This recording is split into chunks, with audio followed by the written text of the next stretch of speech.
خپله ډیلیټ شوي تصویران ویډیوګانې او د واتساپ میسیجونه کم پیغامونه چې موږ کړي یا زم د غیر ډیټا موږ ته چا کړي موږ ته چا میسیجونه کړي موږ خلکو ته کړي تصویران هم سینډ کړي موږ ته خلکو تصویران سینډ کړي یعنې داسې څونه ډیټا که د ګیلري او که د واتساپ وي خو هغه موږ نه ډیلیټ شي څه کلونه مخکې ډیلیټ شوي څه میاشتې مخکې ډیلیټ شوي او بیا سره ډېره موده پس ډېر وختونه بعد زموږ هغه ډیټا په کار شي بیا موږ غواړو چې آیا موږ دا ډیټا اوس ریکور څنګه کړو دغه وایسونه څنګه راولو دغه میسیجونه څنګه راولو دغه تصویران څنګه راولو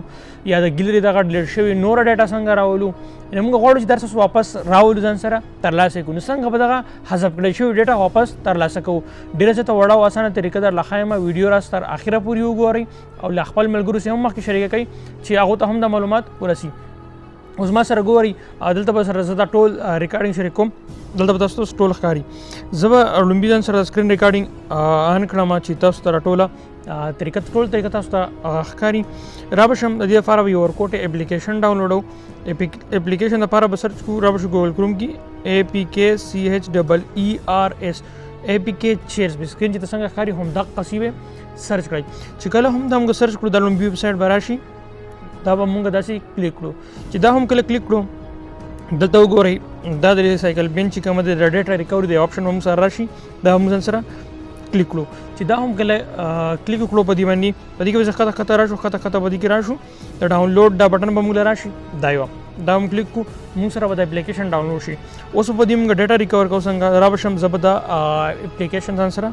خلاص کوم دا مې خلاص کو اوس به دا موږ پرمیشن یې غواړي زیاتره خلک وایي دا زموږ ډالرې غواړي پیسې غواړي نو ویډیو تر اخره پورې وګورئ زه طریقه ښیم ګوره دلته کې به دا آپشن د سره شي سټارټ لایک افرو نو دا خو دلته په ټرایل کلیک وکړئ ستاسو نه پیسې غواړي ډېرې پیسې نه غواړي په دې سایټ کې ګورئ یو کچ کراس آپشن دی کراس یې دا کړی دی په دې به زه کلیک کوم دا به ما سره داسې واوړي داسې ګوره اوس بیا به الاو کوم دلته به دا آن کړم اکسس مې ورته ورکړو اکسس چې مې ته ورکړو کنه دا هله کار کولی شي دا اوس بیک کوم بیا به زه راشم دلته کې وګورئ وایي ریسایکل بین دی بیا لیکلی ډیپ سکین زه په ډیپ سکین کلیک وکړم چې دا ماته ټول ډیټا واپس ریکور کړی راکړي اوس ګورئ ښه دا سکینینګ کې ګوره ماله دې 300 تصویران راکړه 500 ویډیوګانې راکړي او تقریبا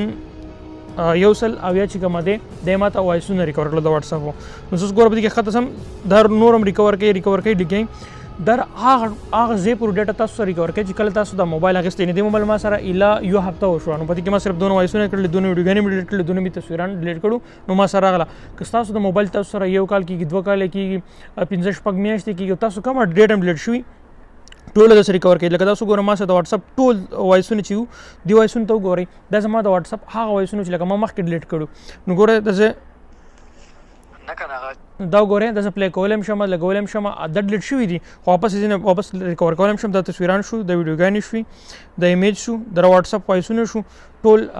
ما ته ټول ریکور کړه په دې طریقه سره موږ کولی شو چې خپله ډېره زیاته ګیلري او د واتساپ وختنۍ ډیټا چې زموږ په کار شي زموږ ته ضرورت وي زموږ ته اړتیا لرو او موږ غواړو چې دا ډیټا اوس موږ سره واپس راشو نو زه تر ملګرو دا پوښتنه کوله چې دا ډیټا موږ څنګه ریکور کوو دغه ډېره زیاته وړه او اسانه طریقه ده ټول به ټرای وکړئ او خپل ډیټا ریکور کړئ امید لرم ویډیو خوښ شوي ویډیو را سره لایک کړئ مخکې خپل ملګرو سم شریکه کوئ چېرته هم چې الله مو تل خوشحاله او آباد لره د لوی الله په امان